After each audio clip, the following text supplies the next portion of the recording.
So for my very first meal here in Athens, I thought I was going to do the gyros or something, Greek food. Instead, I decided to get a biryani. I'm staying in the worst neighborhood in Athens, but it's the most authentic as well, which I like. Alright, here was today's lunch. It was decent, but biryani was really good. It was so good that I took one takeaway. It reminds me of shawarma there. Alright guys, it's actually my 5th day here in Athens. My first day going out to explore. So I'm gonna hop on the metro now and take a look around. Here's the Greek metro, guys.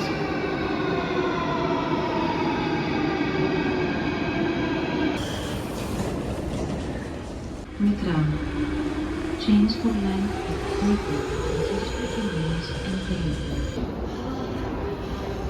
So this is one of the main squares, Sigtagma Square.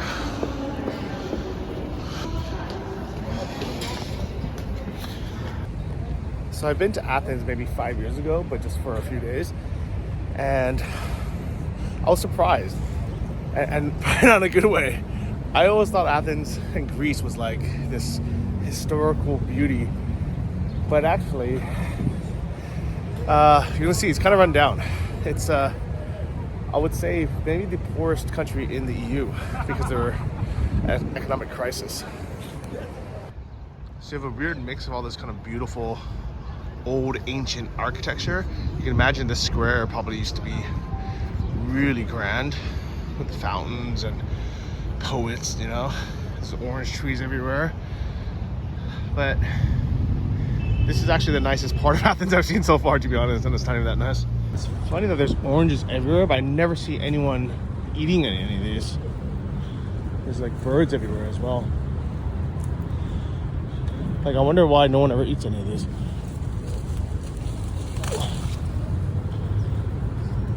Is it possible to eat? No? Well, I'm gonna try, so. Alright, I mean, it looks like an orange. It smells like an orange. Tastes like a lime.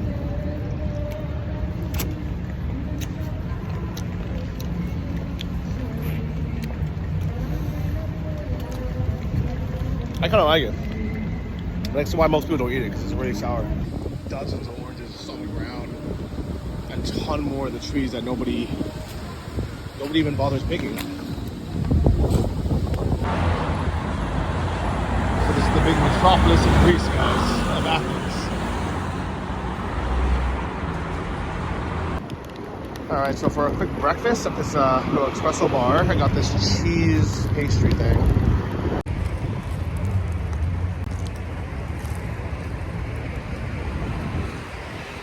Good. That hall is called the Zapion Hall, and there's a beautiful story behind it. I don't know how many of you know, my Israeli friends definitely know. Greece was under the Ottoman occupation for 400 years.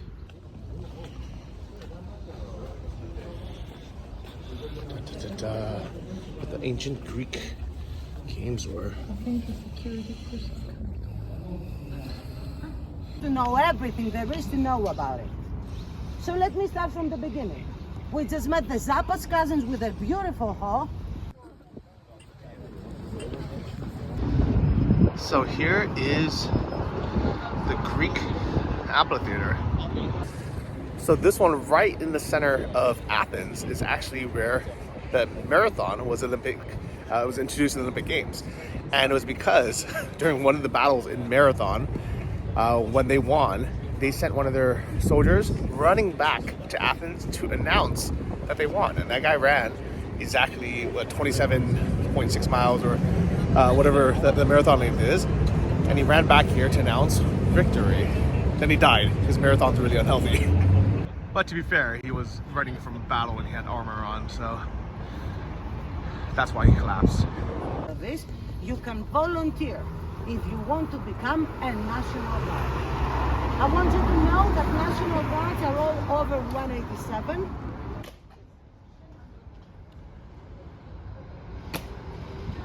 All right, guys, so here is the National Guards, and they're guarding the president here. And their uniforms, which at first might look a little bit funny, because they have these like stockings, they have these pom-poms on the shoes, but actually it's honoring the dead soldiers who lost their lives in the battle. And the sound that they're making is because they wanted, during the battle, they were tricking the enemies into thinking they had a lot more horses than they did. And in the pom-poms, they're actually hiding a dagger. So it's pretty badass. It's pretty cool.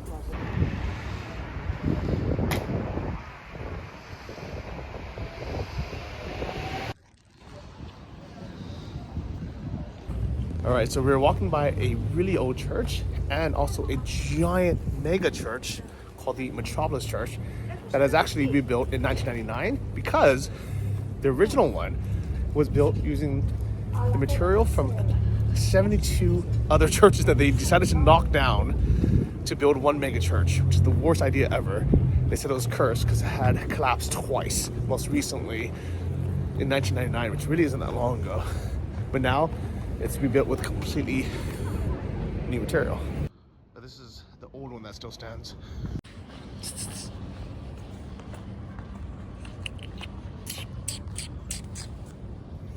Oh.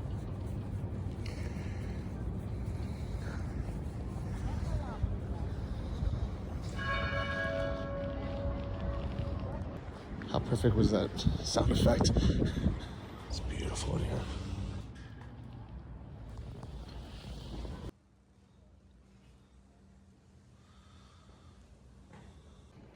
All right, and this is the new church.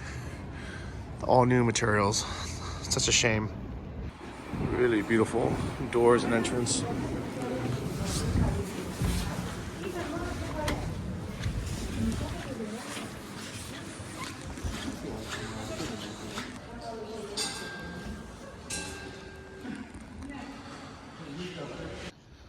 Absolutely beautiful.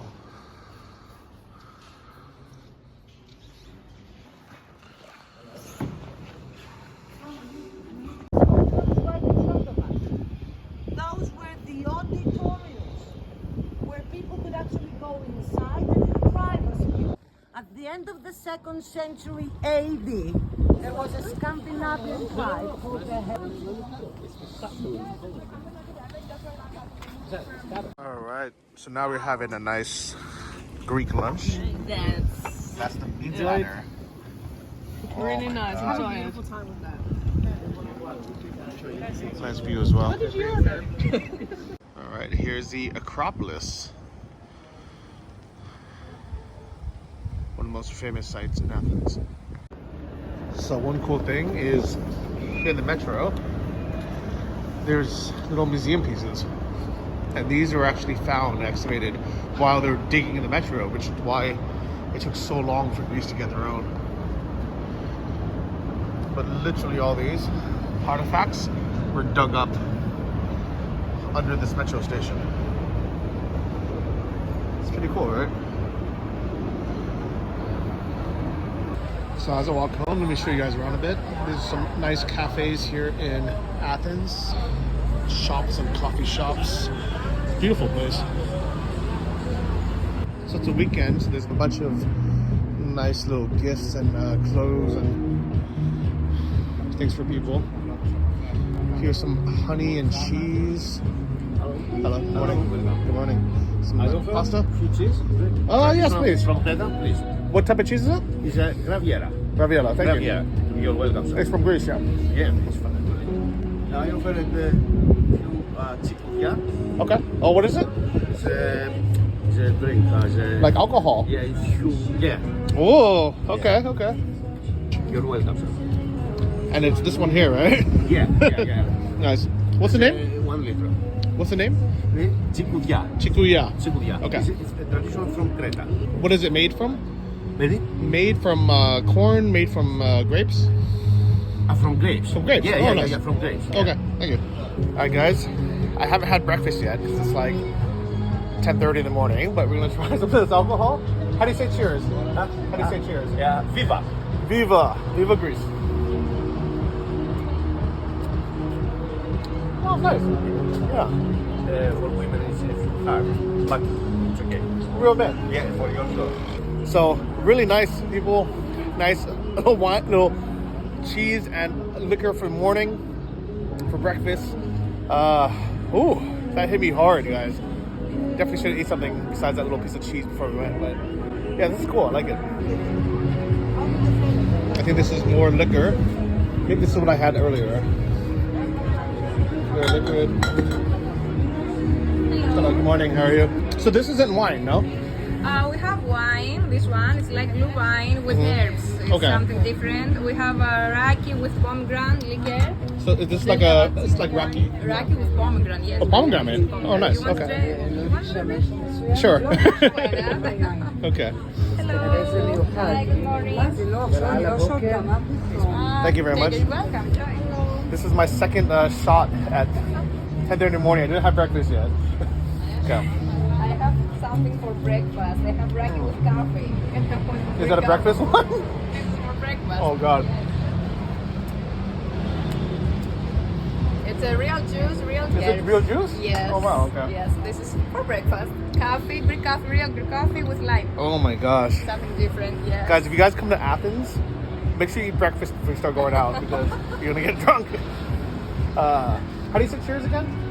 How do you say cheers? Cheers. It's an Igazu. Igazu. Igazu. Igazu. Oh, I taste the coffee. It's taste coffee. Yeah, it's Greek coffee. Yeah, with lime. Very good. Okay, Nice. I'm gonna ask you a question. Yeah. What is better, Greek coffee or Turkish coffee? The truth is the same thing. Thank you very much. You're welcome. I appreciate it. Guys, I definitely need to eat something now because I've had 3 shots basically, and the only thing I've eaten this morning is a little tiny cube of cheese and a sesame cracker. So for breakfast, I'm gonna try one of these traditional bakeries where it looks like they are making things from dough and from scratch actually. Yeah, please, thank you.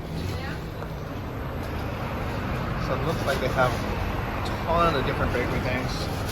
And she's making it there fresh.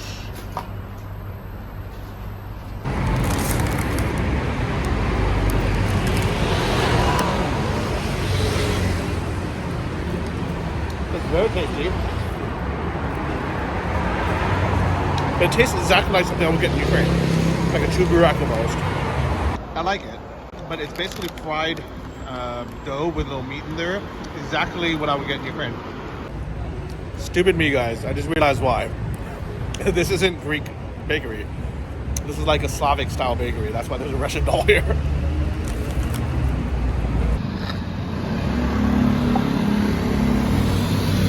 I think we're getting closer to my neighborhood, guys. You're getting crappier. Oh, this is like a walking tour student group. There's a ton of people. And this is my neighborhood coming up. This is the 2 sides of Athens. Like within a 20-minute walk, you go from like a really nice, beautiful city center that can be in London or Paris even.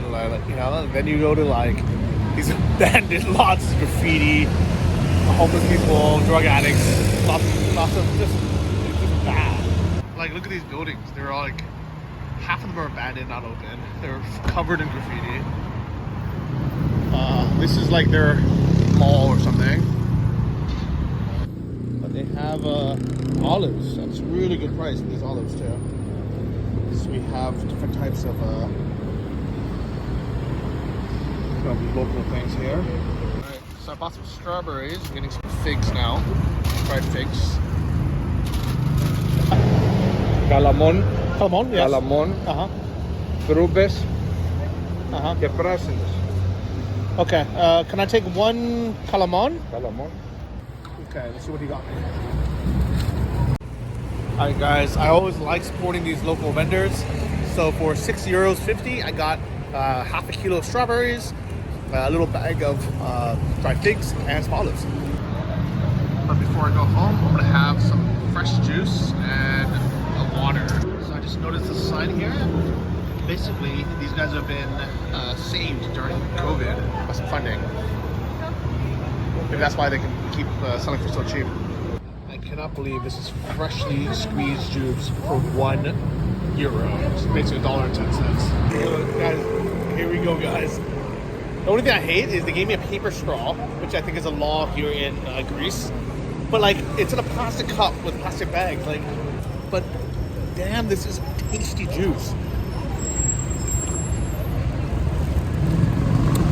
Freshly squeezed orange and pomegranate for $1.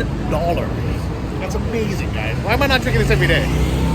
All right, to continue my breakfast, I'm gonna have one of these handmade pies. So, hello. Which one is the best? Depends on what you want to eat. You want to eat something salty, something sweet, Something salty. something salty. I would recommend either ham and cheese or a traditional country cheese pie. It's very good. Or spinach pie. Okay, maybe ham and cheese? Yes. Okay, let's do it. Okay, ham and cheese pie. Here you are. Hold on. When you check. It's okay, keep the change. Thank you. So, cheers. And I'm gonna have this pie. This one, I can tell is gonna be good. The crust is flaky. You can tell when something's gonna be good with the pastry. It's just flaky. I don't know if it's butter or olive oil, but this place, it's legit. This is so tasty. That makes me really want to try that other one, that spinach one, or the other cheese one, the traditional one. So I think what I'm gonna do, I'm gonna take this one to go, and then eat that one down. Hey boss, can I take this one also? Yes. It's so good, I want to try both. It's everything is handmade, Wow. produced here. This one, wow, you make it here. Yes, yes. I make it. You make personally. it? Yes, yes. I'm the chef. I'm head of all the menu. It's delicious. Thank you very much. Thank you. Half Cheese pie. the cheese pie, yeah. Cheese pie, yes. Yeah, you said this one is the traditional, right? Yes, yes. Traditional from northern Greece, from Thessaloniki, because we all come from Thessaloniki, which is the mother of Greek pies. But this ham and cheese is not traditional, no? Ham and cheese, it was in different kind of dough. This is like butter dough. Oh, I taste the butter, yeah. Yeah. This one doesn't have butter. That's a special type of dough. That's bugatsa dough. It's thrown and opened in the air like the pizza. Oh, nice. And is it with some kind of oil, like olive oil or something, or?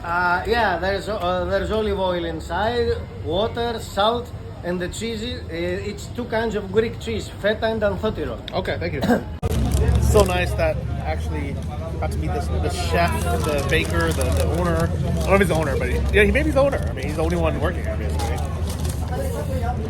This is the traditional pie. I definitely was able to taste the butter in the other one. And this one is... Oh, yeah. It's hard to say which one's better because they're so different. I prefer the traditional buttery one, but this is also very good. Lots more cheese as well, different types of cheese. So I just noticed that next door is a place that sells €3 belts. Are these leather? I can't believe how cheap these are. I'm gonna get one. I'm gonna get one the same size as my nylon one. Maybe, let me try. So guys, I just bought a nice leather belt for €3. I can't believe that, $3.30. So originally I really liked this nylon belt that's plastic because there's no metal in it and I didn't have to take it off for airport checks. But these airport security guards got so insane that now they make you take it off even has no metal in it. So time to go back to leather, guys. So Athens definitely has like some big name shops and like, you know, some brands you might recognize. At the same time, they have all these small little street sellers. I like it. Like it really feels, I don't know, it feels kind of like a good mix of the two. I think that's why I liked Ukraine so much, because it really had a real drastic mix of the two. Like you either go to these restaurants or shops where literally you'd have to be a millionaire to go there, or at least, you know, make like good money. You'd have to be like the top, you know, 5 or 10% of income earners to be able to shop there or eat there. And then you also have like real kind of like local shops and food and place to eat where even if you make $500 a month, you can eat there. So I like that. Like, I know it's weird. I know it's better to have a middle class where everybody is, you know, equal and fair, like in like Australia, for example, or maybe Canada. You know, there's a few places where there's kind of like everything is kind of expensive, where nobody's really that rich, nobody's really that poor. It's kind of just the way it is. But I feel like it loses its soul a bit, where I don't know, like it's so hard to explain, especially like in a short video like this.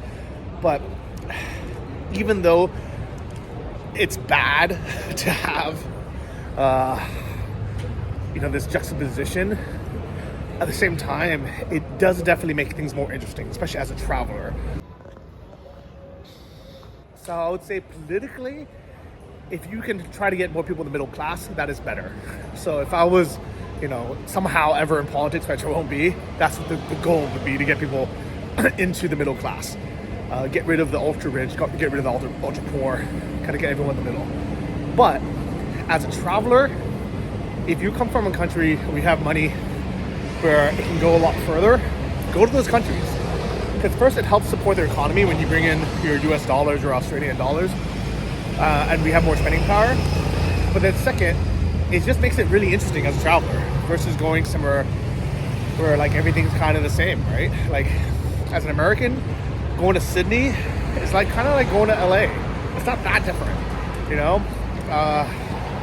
But as an American, when we go to like places like this, or to Sri Lanka, or, you know, to some parts of Thailand, or to, you know, to Ukraine, and there's still this gap wealth.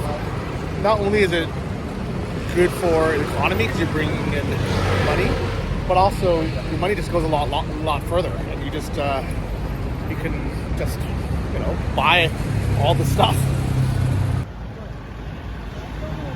This building has been squatted.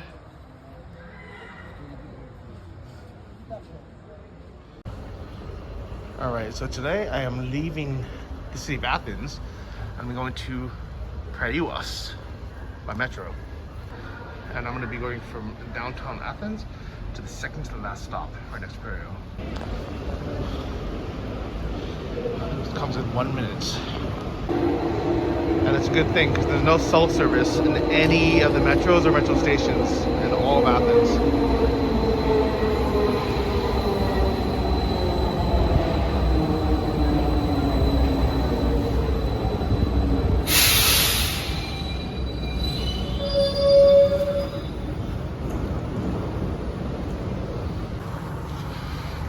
Guys are New Piraeus.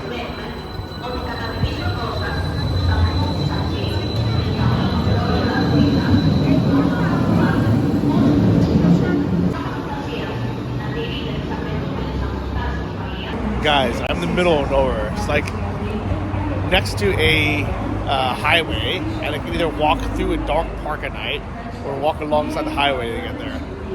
So I'm trying this. If you're wondering why I'm here, who I'm meeting, it's one of the guys that I met at the meetup last week through Instagram, and he was like, "Yeah, come over. I know a good steak place." And I was like, "Yeah, sure. I'll come explore the part of the city." Only realize where I am. I mean, literally, it's train tracks on one side and a highway on the other. I'm sure people say don't walk alone under dark overpasses at night, especially in foreign cities, but this is exactly what I'm doing for you guys. Look at this, I'm literally next to the freeway. Alright, so at least I crossed over, and now it seems a bit more normal. So just as people are jogging by, a little history of Piraeus, the city. It is the port city of Greece, and it's really not that far from Athens. There's maybe a 20-minute metro ride, and it's really, really historically valuable because it was the access to the sea. And I guess this is where you would go diving or you do like water sports. It kind of reminds me of like Gran Canaria, the Canary Islands, the city. I don't know if you guys can see this, but I have to just walk up this massive hill to get up here.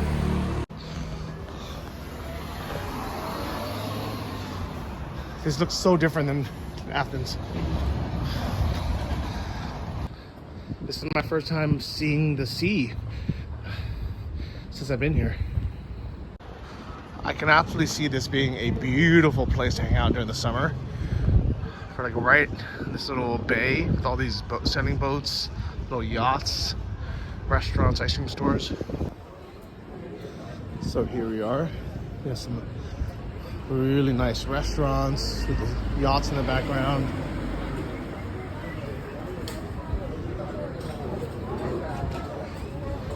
In the summer, I can see this being absolutely amazing. All right, so for those who are curious, dishes range for about 10 euros a piece, but things like shrimp or lobster is gonna be a lot more, but not too bad, 10 to 15 euros a plate. I would say with some wine and you have to get an appetizer or two, you're probably spending about 20, 30 euros per person, which is expensive, but not too bad. It's still cheaper than a lot of countries you can be in. So overall, Greece is a pretty good deal for a beautiful place. So I'm meeting a guy named Matt, who I met through Instagram, follows the channel, and he's taking me to the sailing club, like the yacht club, basically. It's all the way at the end of this harbor, and I think it's like on the water. I think I can almost see it from here. Kind of a fancy spot he's inviting me to. All right, so here we are. Wow, this guy chose a fancy restaurant, and but I don't see any Russian oligarch super yachts anywhere. So if any of them mysteriously burn down after this video comes out, it wasn't me, okay guys? So we ended up at this super nice restaurant. You might recognize this dude from last weekend. Let's do another cheers then. Okay, cheers, good to see you again. To his mate from the UK that came out. And we got some nice steaks.